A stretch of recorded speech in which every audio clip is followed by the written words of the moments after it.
और उसे महादेव ने अपना गण बनाया। सावधान होकर के मैं सुनना चाहता हूं। सूत जी महाराज कहते हैं, सौनकादिक मुनियों, बाणासुर शिव के परम भक्त थे, शिव के उपासक थे।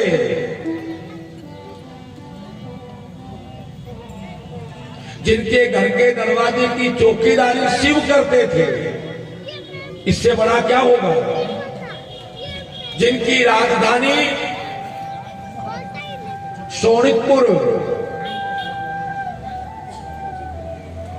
शोणितपुर राजधानी। बाणासुर ने शिव की तपस्या की और शिव की तपस्या करके 1000 भुजाएं पाई।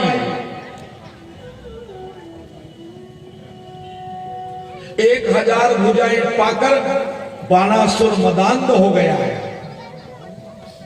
एक समय बाणासुर अपनी 1000 भुजाओं से मृदंग बजा रहा था शिव को प्रसन्न करने के लिए।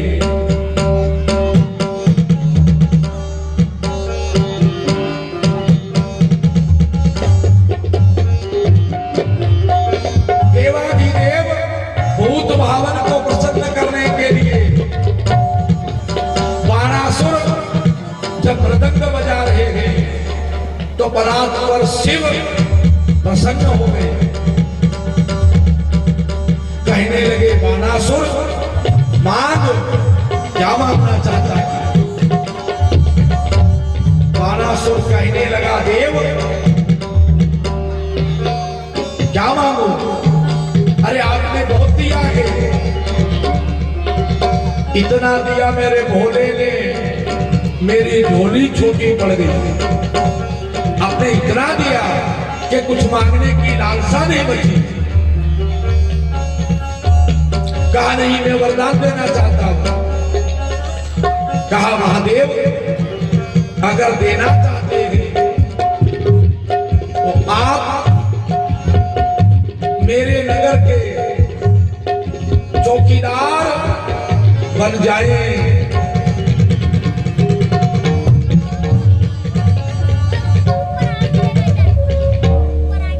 मेरे द्वार के रक्षक बन जाए, चौकीदार बन जाए। मधुर मधुर चल रहे। महादेव ने कहा, तथास्तु, मैं तेरे नगर का चौकीदार बनूंगा। भगवान नारायण को राजा बलि ने चौकीदार बनाया और बलि के पुत्र बाणासुर ने शिव को चौकीदार बनाया। ये क्या इनके घर की परंपरा है क्या कि एक ने नारायण को बना लिया, उनके बेटे ने शिव को बना लिया। और हे असुर, इस बात को याद रखना, परंतु परम तपस्वी है, अभी तो दर्शन नहीं होते हैं, इन्होंने तो चौकीदार बना लिया।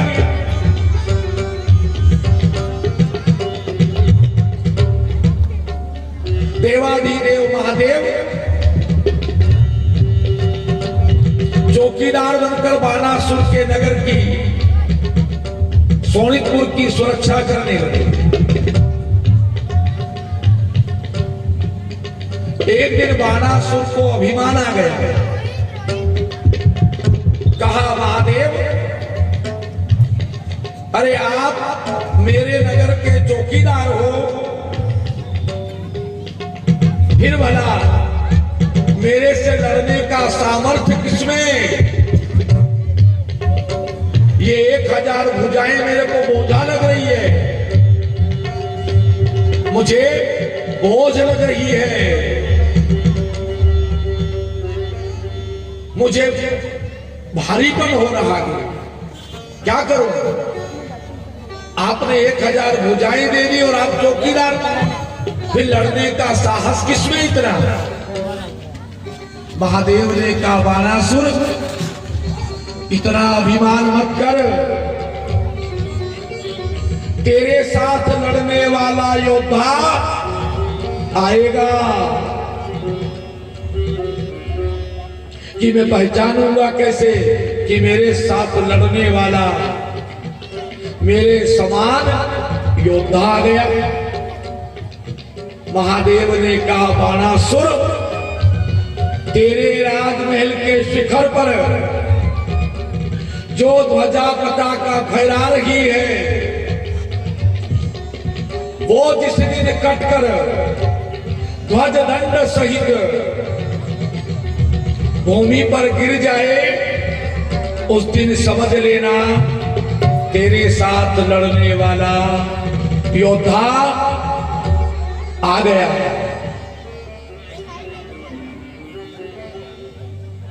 बाणासुर ने कहा, महादेव, मैं इंतजार करूंगा कि मेरे साथ लड़ने वाला मेरे समान कोई योद्धा आवे। गुरुदेव भगवान कहते, राजन, और एक दिन अर्धरात्रि में भगवान श्री कृष्ण के पुत्र प्रद्युम्न नारायण के पुत्र अनिरुद्ध नारायण का सपने में बाणासुर की पुत्री उषा ने दर्शन किया और सपने में विवाह कर लिया। स्वप्न में विवाह हो गया।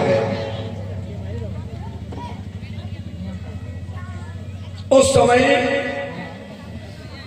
उषा की जब नींद खुली तब उषा रोने लगी। उसकी एक सखी थी जिसका नाम चित्रलेखा। वो नाना चित्र बनाने में माहिर थी। देव, दानव, मानव, यक्ष, किन्नर, गंधर्व, इनका चित्र बनाने में माहिर। जब उसने कहा, सखी चिंता न करो, मैं तुम्हारे होने वाले पति का चित्र बनाती हूं। और उसने सभी देव, दानव, गंधर्व, यक्ष, किन्नर, मानव सभी के चित्र बनाए, पर कोई भी उषा का होने वाला पति नहीं। तब उषा ने द्वारिकाधीश भगवान का चित्र बनाया, फिर प्रद्युम्न नारायण का, फिर अनिरुद्ध नारायण का, और उषा लज्जित हो गई। कहा, सखी, यही मेरे भंडार हैं। कहा, चिंता न करो, मैं इन्हें अवश्य लाऊंगी। चित्रलेखा द्वारकापुरी में आई। वहां सुदर्शन चक्र पहरा लगा रहे थे, द्वारका की निगरानी कर रहे थे। चित्रलेखा ने विचार किया, क्या करूं, कैसे प्रवेश करूं भीतर। उसी समय नारद मुनि मिल गए। कहा, चित्रलेखा, कहां जा रही हो? कि महाराज, मैं चोरी करने आई हूं, आप हमारी सहायता करो। नारद जी ने कहा, चित्रलेखा, संत चोरी में साथ नहीं देते। कहा, नहीं महाराज, मैं धन की चोरी करने थोड़ी ही आई, मैं तो मन के स्वामी अनिरुद्ध की चोरी करने आई। मन के स्वामी अनिरुद्ध उषा कौन? सूर्य उदय होने से पहले गोला आता है पीला, उषा, उषा की पहली किरण पड़ना चाहिए। आप उठे सूर्य उदय होने से पहले। मन के स्वामी अनिरुद्ध को उषा तभी मिले जब आप संयम नियम से जीवन व्यतीत करें, वरना बहुत से लोग ऐसे यदि कि 8-8, 10-10 बजे तक, 11-11 बजे तक, 12-12 बजे तक पड़े ही रहते थे, बिस्तर छोड़ना नहीं चाहते। अब उनको मालूम नहीं, वो अपने घर दरिद्रता को न्योता दे रहे हैं कि आ जाओ। तो दरिद्र अगर बनना है तो पड़े रहो 10 बजे तक, भली शाम तक पड़े रहो। और अगर दरिद्रता नहीं लाना आगे, लक्ष्मीवान बनना आगे, सुख संपत्तिवान बनना आगे, तो सूर्य उदय होने से पहले जागे, सूर्य को अर्घ दे, वो पहली किरण का दर्शन करे और सूर्य को अर्घ दे। सूर्य प्रकाश पुंज के स्वरूप है, प्रकाश देते हैं, हमारे जीवन में तेज भरते हैं। चित्रलेखा ने कहा महाराज मुझे धन की जरूरत नहीं है, मैं तो मन के स्वामी अनिरुद्ध का हरण करने आई हूं, आप मेरी सहायता करो। देव ऋषि नारद ने सुदर्शन चक्र से कहा भाई क्या कर रहे हो? कि महाराज चौकीदारी कर रहा हूं। कि सत्संग किया कि नहीं किया? कि नहीं हो महाराज, सत्संग का टाइम ही नहीं मिलता। अरे क्या सत्संग करेगा, बचपना खेल में चला गया, जवानी माल कमाने में चली गई, बुढ़ापा आया तब तक टट्टू थक गए, कांपने लग गए, कमर देखो तो कुबड़ी हो गई, टेलीफोन की लाइन फाल्ट हो गई, दूध को ने भूत सुनाए, बिजली डीम पड़ गई, एक देखो ने चार दिखे, सारी सुंदरता सारा ऐश्वर्य न जाने कहां चला गया, मक्खी भी बैठ जाए तो नहीं उड़े। हाँ, घर वाले भगाए के जाओ बाहर, और बैठो बाहर जाके, क्या काम तुम्हारा है? कितनी बार का तुमको गंदर मत आया करो। या ग्रेनाइट खराब हो जाता है, जहां देखो वहां थूक देते हो। और बावली बात में भरना रे मूर्ख, खूब समझाया था कि इनके झांसे में मत आना, इनके चक्कर में मत आना, ये तो वो लोग हैं नदी में बाढ़ आए नहीं तो जहां बमरी पड़े वहां ले जाके डुबाए। ये तो सब अस्तीन के सांप है, सांप का कांटा उतर जाए पर इन अस्तीन के सांपों का कांटा पानी नहीं मांगे।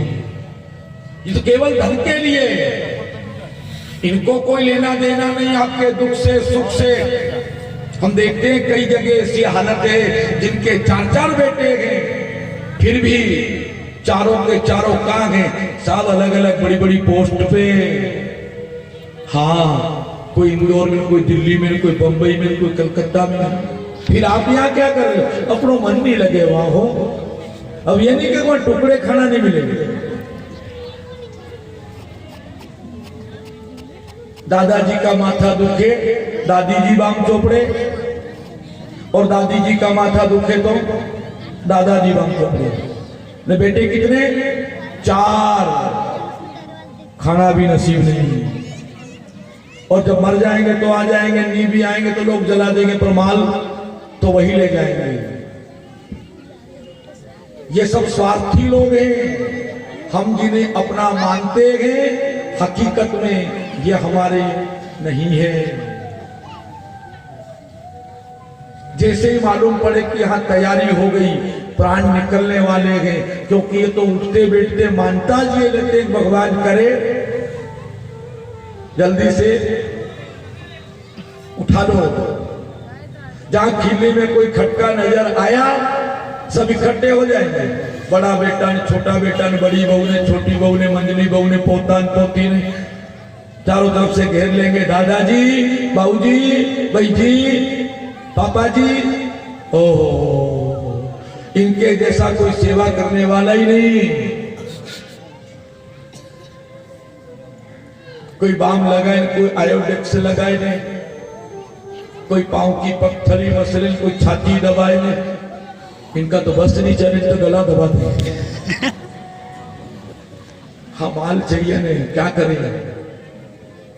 धरती पे उतारो इनको, जल्दी करो। जाओ छोरा, गाय का गोबर ला। छोरा गया, घूम घाम के आया, गाय का गोबर तो नहीं मिला। हो आगा भैंस का लिया रे, हो अरे इस मूर्ख ने कभी गाय का दर्शन नहीं किया जीवन में, कभी गौ सेवा नहीं की, कभी मंदिर शिवालय नहीं गया, कभी देवालय नहीं गया, तो इसके भाग्य में अंतिम क्षण सुधरना है कैसा? क्या सुधर सकता है क्या? नहीं। ये जल भी उनका ही दिया हुआ है, जब शिव को चढ़ाते हैं। अजब हैरान हूं भोले तुम्हें कैसे रिझाऊं मैं, अगर जल चढ़ाता हूं तो मच्छी का झूठा है। अब बताएं साहब, शिव को क्या चढ़ाया? कुछ भी तो नहीं, 2 हस्तक और 1 मस्तक, ये सबसे बड़ी दौलत है। अगर हम एक लोटा जल भी नहीं चढ़ा सकते हैं शिव को, ठाकुर जी के मंदिर में जाके दर्शन नहीं कर सकते हैं, आरती के समय में वहां घंटी बजाने वाले नहीं मिलते साहब, एक व्यवस्था कर दी, लाइट की एक मशीन ला के रख दी, आरती हो जब पुजारी जी महाराज उसको चालू कर दे, वो बस्ती पुजारी जी आरती कर दे, घंटी बजाने वाले लोग नहीं है। ये हमारा धर्म कहां जा रहा है? हम किस ओर जा रहे हैं? हमारी बड़ी विडंबना है साहब। हम लोग नहीं जाएंगे तो कौन जाएगा?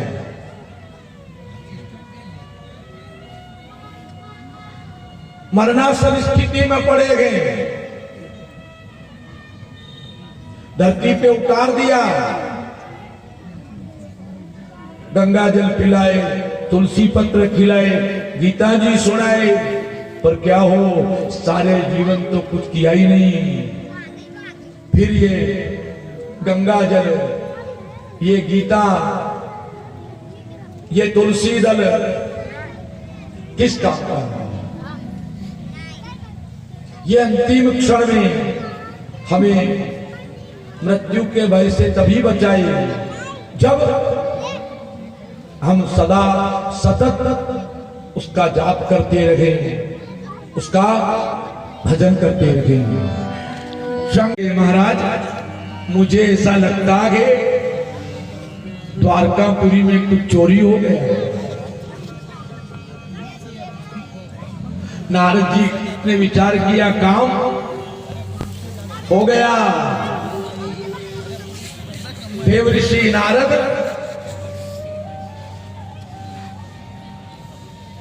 कहने लगे, अरे सुदर्शन, तेरा मन सत्संग में नहीं, कई मन माला में और कई मन जाड़ा में, मन भजन में नहीं है। भले बैठते भजन कथा में है, सत्संग में गए, पर मन कहीं और जाए। मन क्या मालूम कहां चक्कर लगाए। मन को बिठाना वो बड़ी बात है, मन बैठ जाए। ये कथा फल क्यों नहीं देती है? हम सुनते बहुत हैं, पर महाराज लाभ नहीं मिलता है। लाभ मिलेगा से इस तन को बिठा कर सुनाया, मन तो कहीं और चक्कर लगा रहा था। आज बाजार को दिन तो हो, गल्लो भी कमी जायो है।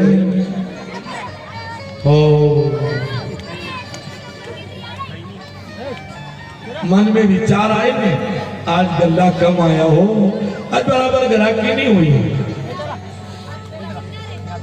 मन में विचार आए ने, बोले कथा में बैठे कहीं कहीं मन तो पहुंच ही जाए। हाँ, हिसाब किताब भी नहीं लगाए, कथा में आ गए और सुबह देखेंगे, पर कहीं ज्यादा कहीं कस नहीं है। ये मन है, ये पहुंच गया वहां, तन बैठा है कथा में। हम देख रहे हैं कि तन बैठा है, पर मन चला गया। और पास वाला कोई धीरे से टल्ला मार दे, कहां कि यही हो, ये मन है हो, इसका क्या करे, ये कहीं और पहुंच गया। लो बोलो, मन है ने, मन के हारे हार गए, मन के जीते जीत पार ब्रह्म को पाइए। मन की ही प्रतीत जो कुछ है वो मन है। हार होती है तो मन की, जीत होती है तो मन की। बंधन होता है तो मन का, और मोक्ष मिलता है तो मन को। ये मन, मोक्ष भी मन को ही मिलेगा, हार हो जीत हो, परंतु आत्मा सदा मुक्त है।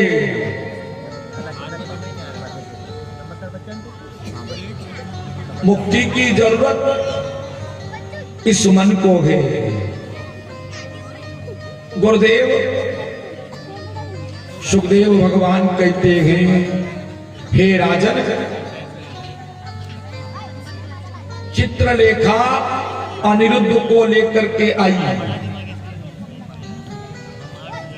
द्वारकापुरी में। हल्ला मच गया, चोरी हो गई अनिरुद्ध की, और द्वारका में द्वारिकाधीश को 6 महीने में समाचार मिला। इतना लंबा चौड़ा परिवार है ने, 6 महीने में उनको समाचार मिला कि द्वारका में कुछ चोरी हो गया। उषा के आवास पर लाई अनिरुद्ध नारायण को। बाणासुर को मालूम हुआ कि हमारी पुत्री उषा के आवास पर कोई पर पुरुष है। बाणासुर ने अनिरुद्ध नारायण को बंदी बनाया, बंदी बना करके बंदी गृह में डाल दिया। भगवान श्री कृष्ण आनंद कंद गरुड़ पर सवार हुए और अपनी सेना लेकर के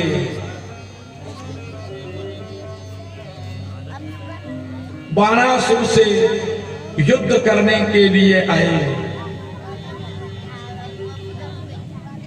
सूत जी महाराज कहते हैं, सौनकादिक मुनियों, भगवान श्री कृष्ण अपनी विशाल सेना के साथ सोनितपुर पर चढ़ाई करी, बाणासुर की राजधानी पर। उधर भोले बाबा ने बाणासुर को कहा, द्वारिकाधीश आ रहे हैं, लड़ने के लिए तैयार हो जाओ। बाणासुर ने कहा, देव आप मेरे नगर के चौकीदार हो, रक्षक हो, आपको लड़ने के लिए जाना चाहिए। आपका कर्तव्य है कि आप मेरी रक्षा करें, आप लड़ने के लिए जाएं। देवाधिदेव भगवान भूत भावन परात्पर शिव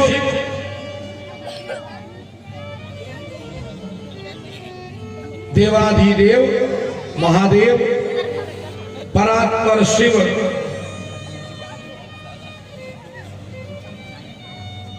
लड़ने के लिए चले नंदी पर सवार होकर। हरि और हर का युद्ध बड़ा विचित्र है ना। जन्म हुआ था लल्ला जी का तो भगवान गोकुल में पधारे थे महादेव दर्शन करने के लिए, और आज दोनों आमने सामने, दोनों की सेनाएं आमने सामने। मन ही मन भगवान हरि विष्णु ने कहा, भोले बाबा आप का भाई ये तो मेरा भक्त है और मुझे मेरे भक्त की ओर लेना पड़ेगा। का इसने अनिरुद्ध नारायण को बंदी खाने में डाला है कि नहीं, आपको मेरे साथ युद्ध करना पड़ेगा।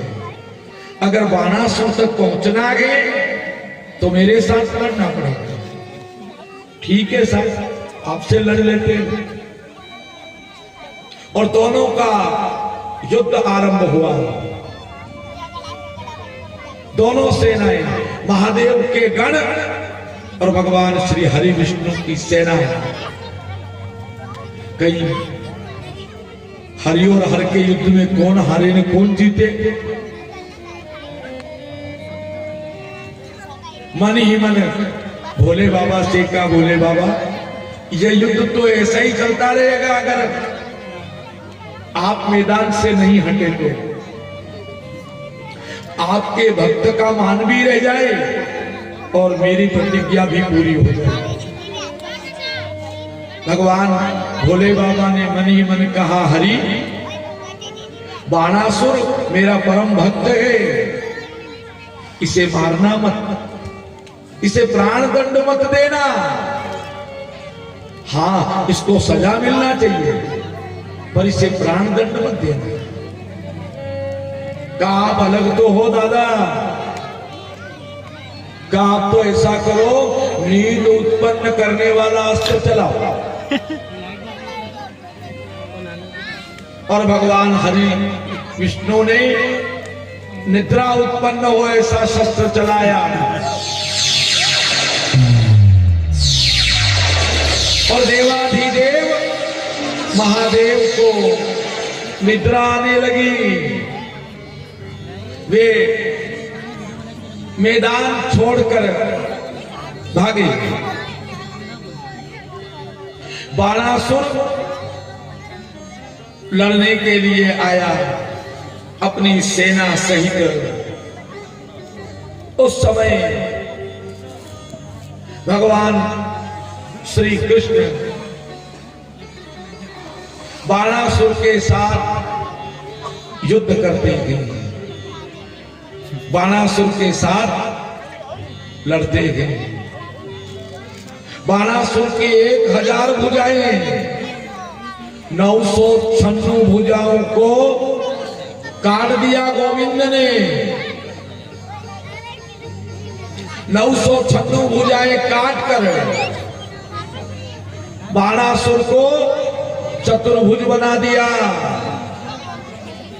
भगवान शिव ने बाणासुर को अपना गण नियुक्त किया। बाणासुर भगवान शिव का गण बन गया। भगवान देवाधिदेव महादेव ने बाणासुर को अपने धाम कैलाश में निवास दिया। ये है परात्पर देवाधिदेव महादेव शिव, जो शिव का भजन करते हैं निष्काम भाव से, निश्चित शिव की कृपा होती है।